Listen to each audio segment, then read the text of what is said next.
caminando junto a ti, bajo el cielo azul, disfrutando el camino rumbo hacia el sur, buscando ese lugar donde el sol brilla más, donde la felicidad nunca se va. En esta ocasión nos desplazamos desde Quintanilla del Agua hasta Lerma, la ciudad de vacaciones de la corte de Felipe III. Y siguiente parada, Lerma. Vamos a visitarlo a ver qué nos encontramos. Claro, es una ciudad ya más grandecita, llena de muchos monumentos. Y aquí tenemos la puerta de entrada. Y vamos por la oficina de turismo a ver qué es lo que nos cuenta.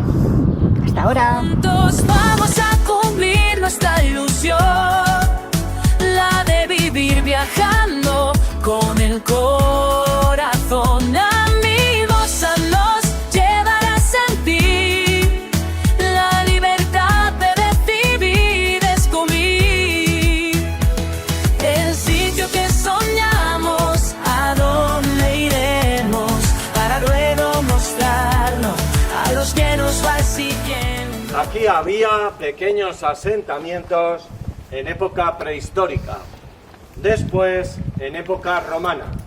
Lerma, de ahí viene el nombre de Lerma. Era un pueblo romano que se llamaba así, Lerma. En la Edad Media era ya un importante pueblo medieval castellano, propiedad y señorío de la Casa de los Lara. Si han paseado o pasean después por el núcleo inferior de la villa, verán el arco de la cárcel, que aunque el duque luego la convirtió en cárcel, primero era una de las puertas de entrada y salida a una villa amurallada. Calles estrechas, como la del Reventón, por donde subían los bueyes reventados. La calle de las abrazamozas, donde se abrazaban las mozas y los mozos. La calle más estrecha de Lerma, ya está puesto el nombre, no había que buscar ninguno. La iglesia de la Piedad, es medieval, la primera iglesia de Lerma.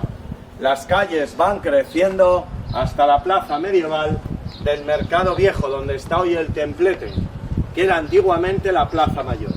Porque aquí, en lugar de un palacio, lo que había es un castillo artillero y tierra, no había nada más. La vamos a centrar en el conjunto monumental del siglo XVII, la época del Duque de Lerma. Nos vamos a mover entre 1598 y 1618-25. Es la época de la monarquía hispánica, es la época de los Austrias. Ha reinado, como saben, Carlos I. Después, Felipe II, quien deja un gran imperio donde nunca se ponía el sol. Como él dijo, Dios me ha dado un gran imperio, pero no un hijo para gobernarlo. A mi hijo me lo van a gobernar. Lo que respecta a nuestro protagonista, Felipe III, don Francisco Gómez de Sandoval y Rojas, el duque de Lerma. Habían sido amigos desde pequeños, estudiaron juntos en la corte. Él era un poquito mayor que el rey. Una corte principal que va a estar en Madrid. Puntualmente, unos años tras la Valladolid, sucursal y común a las dos, Lerma. Una villa de corte y recreo, una corte seria. Gran parte del año va a estar el duque de Lerma aquí gobernando. Gran parte del año, aunque menos tiempo, Felipe III entretenido. Va a ser un resort serio, de recreo y espiritual. Como nos movemos entre 1598 y 1618-25, se levanta en Lerma, como añadidos a toda la parte medieval que ya existía y que es la que hemos venido citando, un palacio, la plaza ducal, 6 conventos, 3 masculinos, 3 femeninos, 7 ermitas, 2 molinos, una zona de recreo con parques, jardines, cotos de caza, la colegiata, muy importante, un sistema de pasadizos volados, nunca subterráneos, que formaban una U a lo largo de la villa de Lerma, siendo el culo de la U de la herradura del palacio, por donde salía un ramal hacia allá y el otro por acá.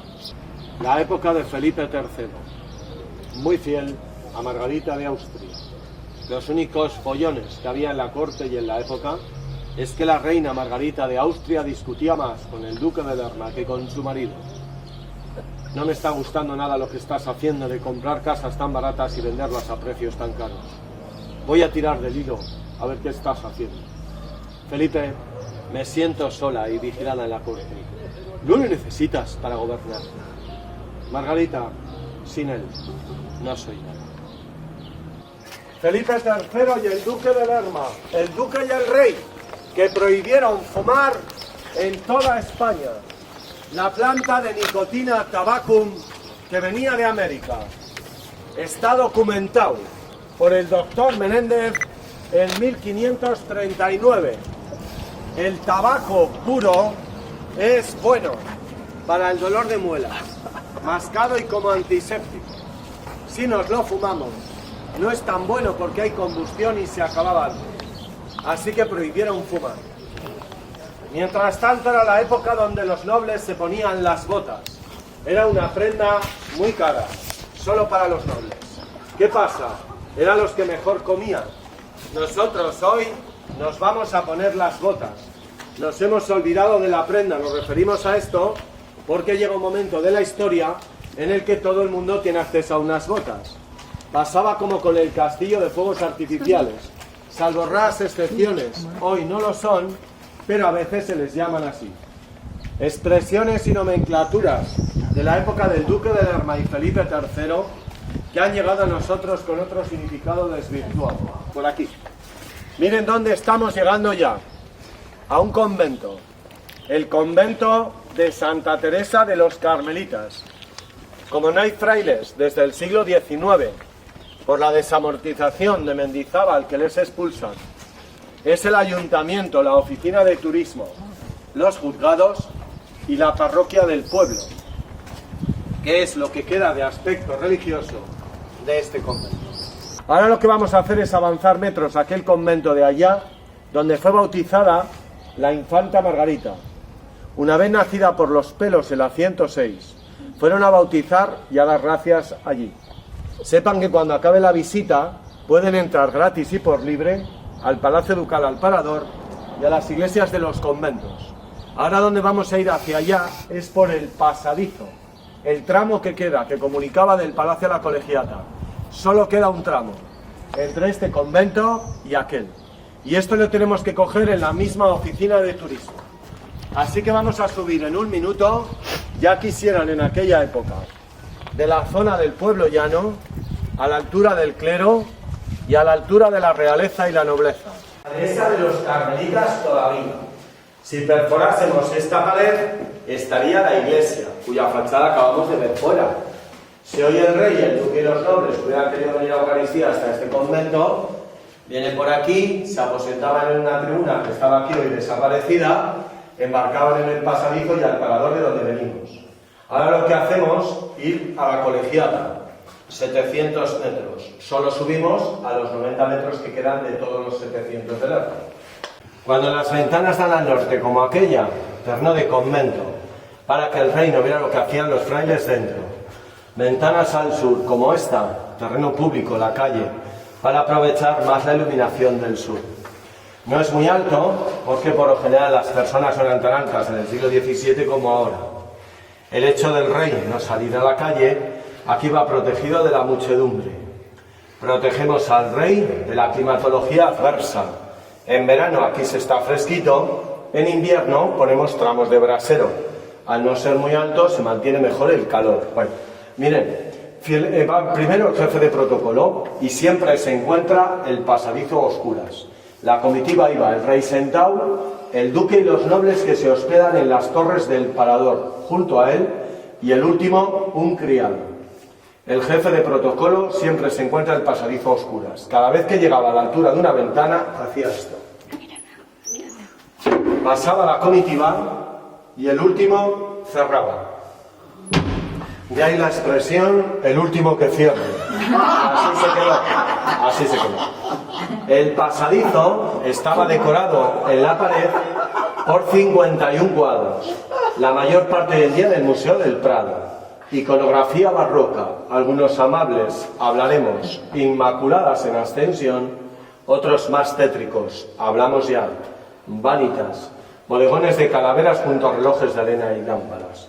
Fíjense qué contraste entre las fiestas, las ganas de vivir y la meditación de la muerte que llevaba a todos. El último que cierre la puerta. Tengo que hacerlo a mí todos los días hasta que no sale el último, no cierro ni pongo la salada. Vale, ahora a la izquierda, al final del todo. Esa, por aquí. A la izquierda, al final del todo, donde acaba la barandilla. Estoy chipeando. Hoy sí. Madre mía. Voy a tener que seguir por el pasadizo. Es una nube.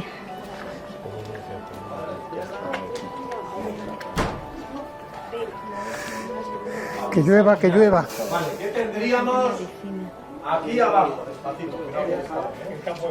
Eso es. Aquí tendríamos en aquella época parques, jardines, fuentes de mármol, molinos. Miren cómo baja el río, detrás del instituto por aquellos chopos. El duque lo que hizo es un sistema de presas y canalizaciones para acercar el agua hasta aquí abajo. El hecho de que hubiese agua ahí abajo era para surtir las fuentes de mármol, lagos, embarcaderos y naumaquias, luchas de barcos. Todo lo que no nos gastamos en guerra lo metemos en recreación. En la plaza jugaban a espadachines, a juegos de cañas, aquí a luchas de barcos. En torno al año 2000, o sea, hace 20 años, casi todas las mujeres jóvenes que venían a probar la vida monástica, aquí se quedaban todas. Espectacularmente la comunidad llega a crecer a 200, que hoy en día es el número de las que constan, y siguen entrando más. La maestra de novicias, Madre Verónica Berzosa, hoy ya superiora de la orden, con los permisos del Papa Benedicto XVI, la reabsorbe de clarisas a Jesu Comunio y las cambia el hábito a uno de tela vaquera, por aquello de que es una tela moderna del siglo XXI. O sea que esta mujer ha hecho historia, como San Benito o San Francisco, creando una orden con su propio hábito contemporáneo. Si miran arriba, ven las ventanas, el último que cierre. Hemos recorrido 650 metros de pasadizo desde que hemos salido a la plaza El Parador. Miren cómo va llegando ya. Quedan 50 metros y un par de ventanas para acabar el pasadizo en la tribuna de la Colegiata. Ven cómo entra, ¿verdad? Por ahí arriba. Ya vamos llegando al final del trayecto por el pasadizo, por aquí. Donde llega el rey, el duque y los nobles a la tribuna de la Colegiata, el de abajo. ¿Qué pasa arriba? Hay un pasadizo volado. Seguro que algunos de ustedes han adivinado para qué era, pero el misterio lo resolveremos dentro de la Colegiata. Acuérdense, el de abajo, el que venimos siguiendo, y el de arriba, veremos para qué. Miren dónde estamos llegando ya, a la Colegiata. Ahora, durante un minuto, olvídense de lo que ven. Les digo por qué. Aquí primero había una iglesia medieval, muy pequeñita, que estaba sin estar. Nos queda una pila bautismal de mediados del siglo XIII. No sabemos mucho más. Vale, otro inciso. ¿Por qué se le llamaba Colegiata? Porque aquí había un colegio de canónigos con un abad a la cabeza, el abad de Lerma, donde, aunque era una iglesia más para el pueblo, que tenía bula nullis, privilegios, estaba en control y en coordinación con Roma a través de ese colegio de canónigos. De ahí lo de Colegiata. Parte de los donativos que aquí se recaudaban iban para Roma, va a estar dedicada a San Pedro, por aquello también de San Pedro del Vaticano. Verán el escudo papal por fuera y por dentro por muchos lugares. Aquí tienen el resultado final. Estilo herreriano, sobrio, aspecto de masa, líneas rectas marcadas por rítmicos contrafuertes. Elevamos la torre que le da solemnidad y monumentalidad al conjunto con la guinda del pastel, en pizarra, chapitel y remate en bola, del Renacimiento al Barroco. Miren la puerta de madera, madera de pino, siglo XVII. ¿Sabe lo que hicieron? Cogieron unos pinos, cortaron la madera y les pusieron de puerta. Eso ha hecho que cuando sube mucho la temperatura y el sol la da de lleno, la resina sangra. Y eso ha hecho que se conserve la puerta original como si fuera un pino vivo plantado desde el siglo XVII.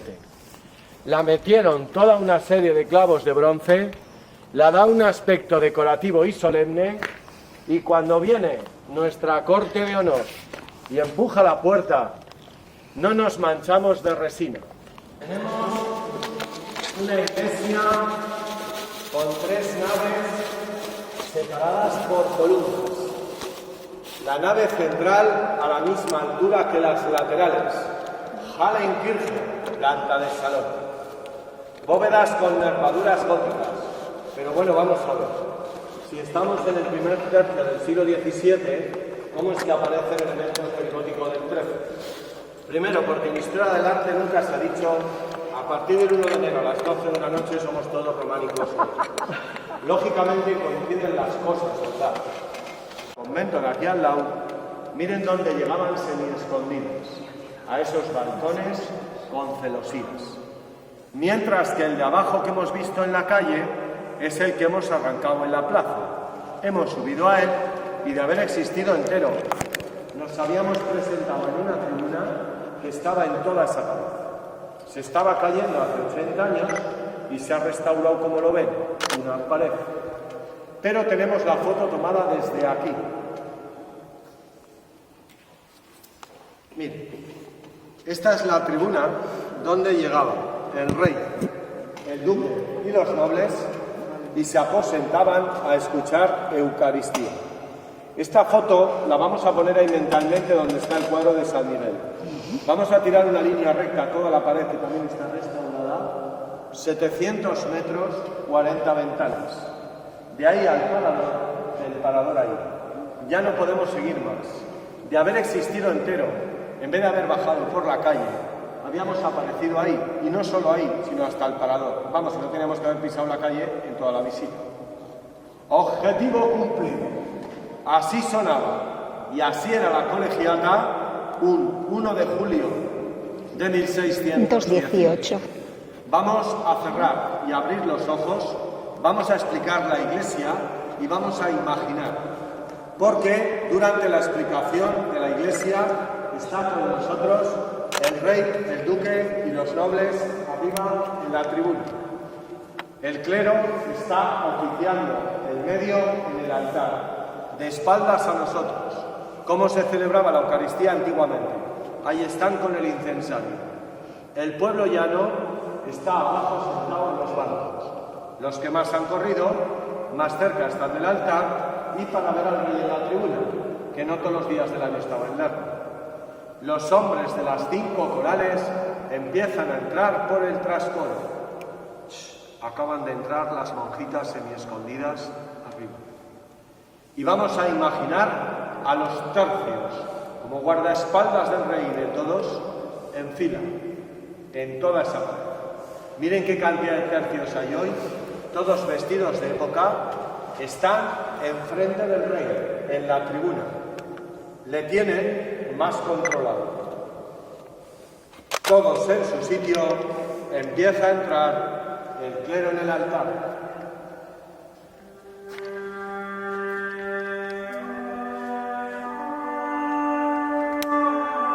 Voces masculinas atrás. Femeninas arriba.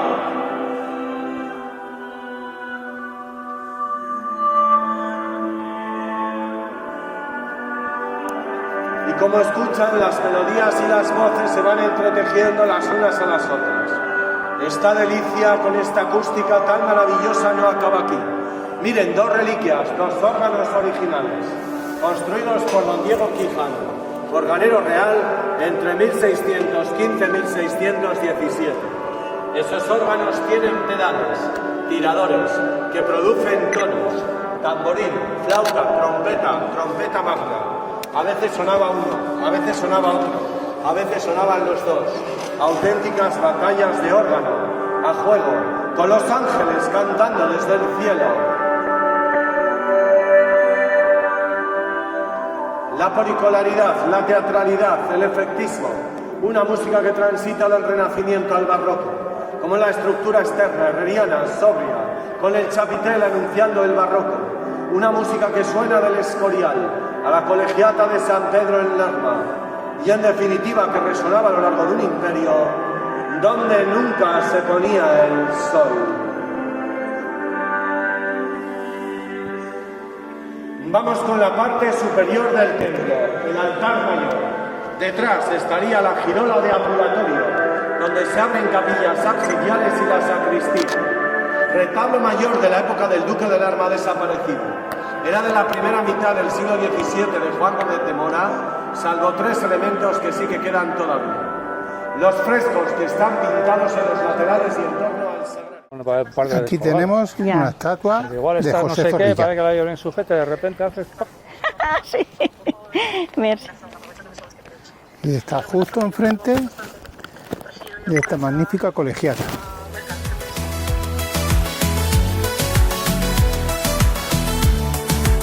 A través de montañas, cruzando el mar, cada paso es un sueño, es nuestra verdad.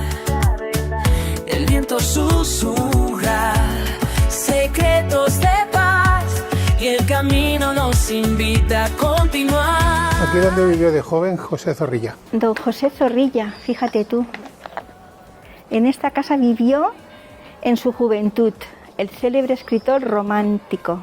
La mimosa nos llevará a sentir la libertad de decidir y de subir. El sitio que soñamos, a donde iremos, para luego mostrarlo a los que nos vais siguiendo.